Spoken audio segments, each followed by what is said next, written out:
Bonjour à toutes et à tous et bienvenue dans cette troisième vidéo sur la détermination des primitives d'une fonction.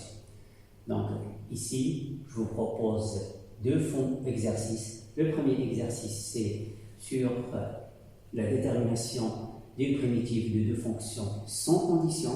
Et le deuxième exercice, c'est la détermination de la primitive d'une fonction avec condition.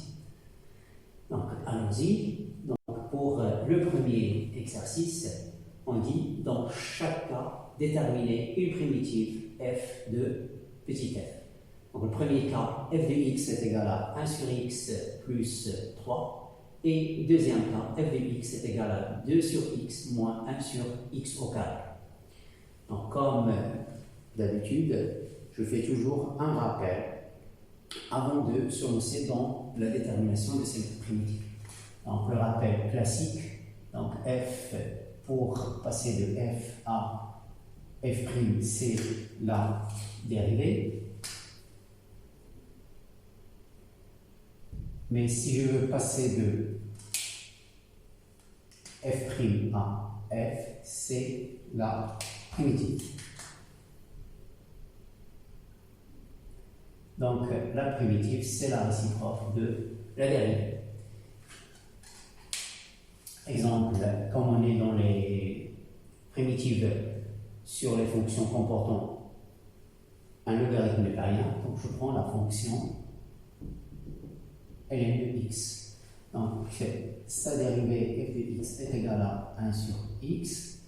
Mais si je prends g de x égale à 1 sur x, g de x est égal à 1 sur x, c'est x égale à ça. Et sa primitive, donc la primitive que je vais noter avec grand G de x, une primitive, c'est ln de x. Donc vous voyez que c'est la réciproque. La primitive, c'est la réciproque de la dérivée. Donc si je mets ici g, donc là, la primitive, une primitive, ça va être grand G. Donc on la note, la primitive, on la note très souvent avec une lettre majuscule, grande lettre. Alors, passons à premier cas, f de x est égal à 1 sur x plus 3. Donc là, il faut toujours poser la question, quelle est la formule du cours que je dois utiliser ici pour répondre à la question. Et pour savoir la formule, il faut poser la question, quelle est la forme que j'ai ici. Alors la forme qu'on a ici, on a une somme de deux termes. Donc le premier terme c'est 1 sur x et le deuxième terme c'est 3. Donc 1 sur x c'est ça. Donc c'est g de x égale à 1 sur x. Donc ça, primitive, une primitive c'est ln de x. Et 3 c'est une constante. Donc et sa primitive comme vous avez déjà vu dans le cours. Donc là je vais noter f et là c'est les primitives. Donc, d'abord, on a U plus V. Donc, si vous avez U, alors le petit U, ça représente F, et le petit V, ça représente F, et grand U, ça représente la primitive, et grand V, ça représente la primitive. Donc, c'est-à-dire que si vous avez U plus V, vous voulez calculer la primitive, déterminer la primitive de U plus V, n'est autre que la primitive de U plus la primitive de V. Donc, on va mettre un grand V ici. Donc, allons-y. F de x, la primitive de f, ça fait 1 sur x qui est égal à ln de x, donc la primitive de notre tableau. Donc, 1 sur x, c'est ln de x. Et on a 3 c'est ce que vous avez appris dans le cours, c'est une constante. Et la primitive de constante, c'est kx. Donc là, j'applique ça pour k est égal à 3, et donc g. 3x. Donc là, j'ai trouvé une primitive. J'ai trouvé une primitive de f.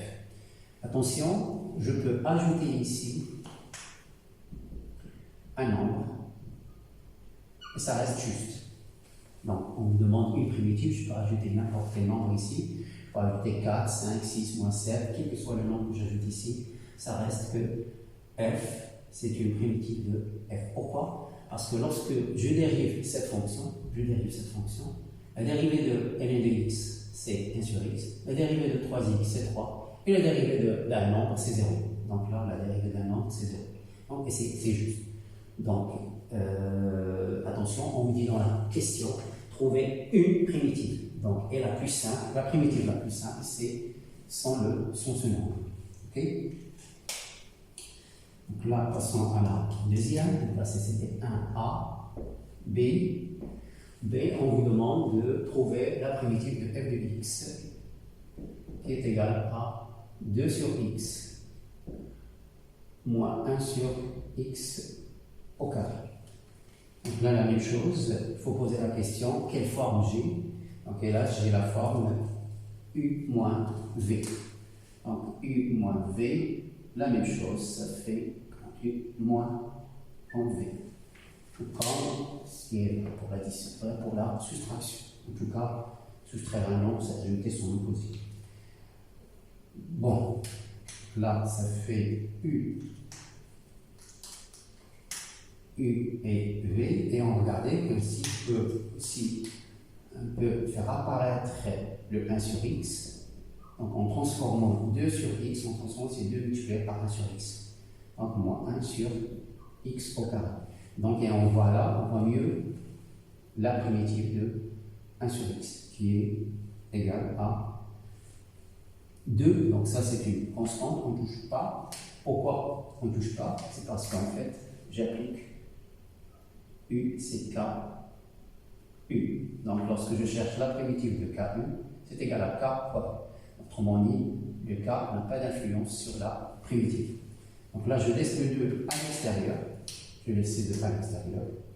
Multiplié par la primitive de 1 sur x. La primitive de 1 sur x, c'est ln de x. Donc, ln de x. Moins 1 sur x au carré. Donc là, si vous vous rappelez, dans le tableau des dérivés, le moins 1 sur x au carré, ça représente la dérivée de quelle fonction?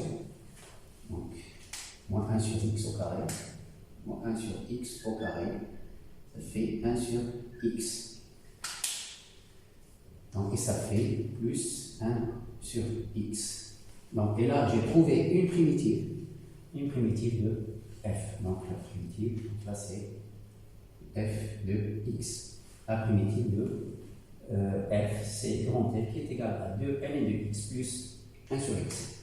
Là aussi, faites très attention, quel que soit le nombre que je vais ajouter ici, ça reste juste. Donc, pour la même raison que j'ai déjà expliqué.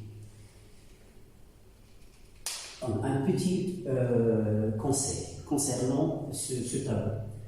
Donc, quand on connaît parfaitement le tableau de détermination des dérivés, il est facile de retrouver celui des primitives. Donc, attention, je vous conseille d'apprendre ce tableau, le tableau de dérivation, de l'apprendre par cœur. Sinon, ça va être très difficile pour calculer les primitives. Donc, passons maintenant à l'exercice numéro 2. Je vous conseille d'arrêter la vidéo, de réfléchir un petit peu sur l'exercice et on reviendra après pour la correction.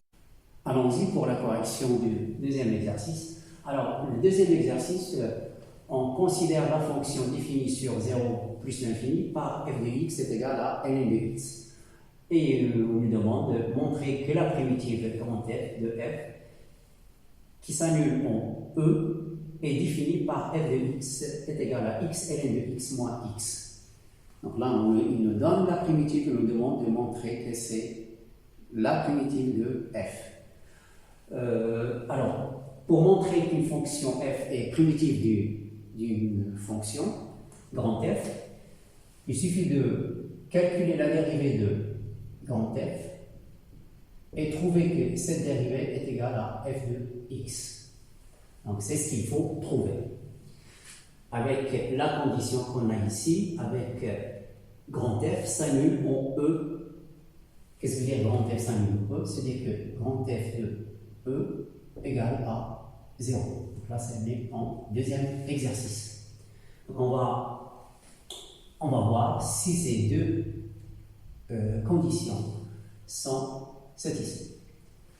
Première, donc on a f de x grand f de x, pardon.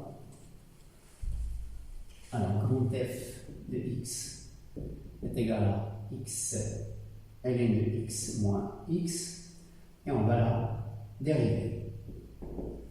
Donc, f' de x est égal, donc, avant de la dériver, donc là ça fait quelle forme? On a u x v de x, on a un produit, et là on a un x.